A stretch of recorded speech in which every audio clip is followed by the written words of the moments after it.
Welcome back to CLE Weekend. It's so nice to have a friend, a pal, a buddy to learn from, to do things with. So I thought, let's go to one city and find the guy who knows exactly about a pal. What am I talking about? Well, let's go find him and we'll see.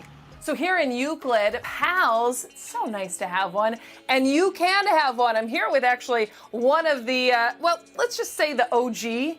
Is that what people call you? I like it. Officer George. Truly, though, that's what some of the kids call you. Absolutely. Okay, so pal in the dictionary, if you think of it, it's defined as friend. But here at the Euclid Police Department, pal's a little bit different. Just a little bit. Tell me why. PAL is our Police Activities League, and it's pretty much an organization, it's our nonprofit hand that gives us the opportunity to be able to do a lot of the stuff that people don't normally associate with police, right?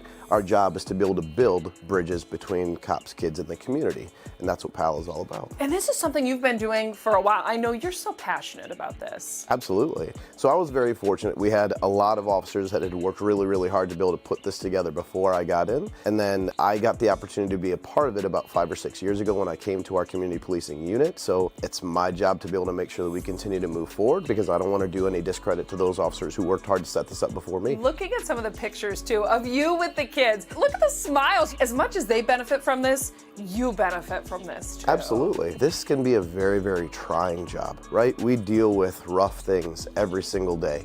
And I think that having the opportunity to be able to connect with our kids and build these bonds and see their excitement is an opportunity to be able to rejuvenate us. It kind of refills our bodies, and it purifies the soul, right? It gives you that reminder of why you started doing this job in the first place. Walk me through a little bit of what you guys do, right? So, I mean, a lot of the pictures that we've seen with you are the kids on the basketball courts, but what is everything that you kind of do with them? Our goal is to be able to find something that connects with everyone, right? Not all kids are going to be athletes. Not all kids are going to want to play basketball or soccer or some of those programs. We try to do other things like a junior police academy where we can bring kids in who really want to know what law enforcement is all about. And we spend an entire week, they get a chance to be able to talk to every single division in our police department, and they get a firsthand experience of what that's like. They get an opportunity to be able to climb around on the Bearcat, for example, right? Detectives will come down and let them dust for fingerprints.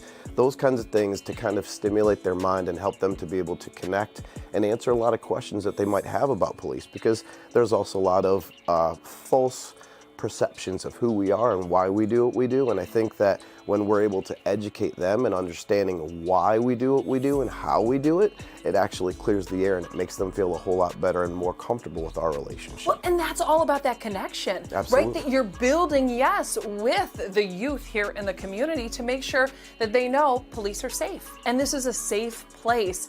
And I mean, I can't even imagine too, around the community then, some of these kids seeing you and being like, oh, like I know him, right? How many kids come up and give me a hug, right? When they call back or they text me on the phone and they're like, hey, OG, just miss you, just, wanted to check in, excited to be able to see you again. Those kinds of things are fantastic, and you know that you're making lasting impacts with these kids. You really are. I mean, you feel it and you see it, but just to know that there's something out there for the kids, it really does make a difference, I think, for parents too. I'm a parent, I have 2 young kids, but I know the opportunity like this to have my kids connect, it's going to do something for them, not only when they are young, but as they get older too. Absolutely. This is not always just about us building bonds between our department and these kids.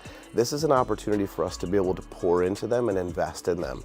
Not all these kids are fortunate to be able to have a stable household at home. I want you to talk some about partnerships, Okay. because that's really good too for these kids. Like you said, not everyone is interested in one thing, and you give the opportunity with some of these partnerships for kids to explore a little more. So partnerships is definitely one of the ways that we're able to build this program, because aside from building connections with the kids, we get to build more relationships with our community and with those businesses.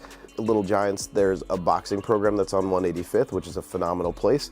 We got an opportunity to be able to come out and participate in one of their boxing events that was kind of discouraging guns and stuff like that and giving kids another alternative. We partner with our schools, who are phenomenal to us. Working with Cleveland Force Soccer Club, those guys send professional soccer coaches out every single year to be able to coach our summer programs free of charge. They don't cost anything. And speaking about cost, you think about a program like this, is this money coming from people who live in the city? So we do take donations from people who live here. We take donations from anybody who's willing to, but we also have a lot of great businesses that are in the area that want to donate to us and be able to make this a possibility. Like the PLAV, the Polish Legion of American Veterans, those guys always donate. They take really good care of us. We're very, very fortunate to have so many people who are willing to donate even resources, not just money, to be able to help us keep this afloat. And that's the thing. Once you're investing into a program like this, you're going to see that investment in a return with these kiddos. Tell me the best place to find you guys. At Euclid PAL, spell out Euclid and then PAL on all forms of social media. We have Instagram, we have Twitter, we have Facebook. A lot of parents like the Facebook, right? Because the kids don't do Facebook anymore. But Instagram is very, very popular. And then every single program that we do, we advertise on there with the application, so it's easy for them to be able to find. Officer George, thank you so much. I appreciate what you do, and also thanks for sitting down to talk to me about Absolutely. this. Thanks for having me. All right, thank you. We'll be right back on CLE Weekend.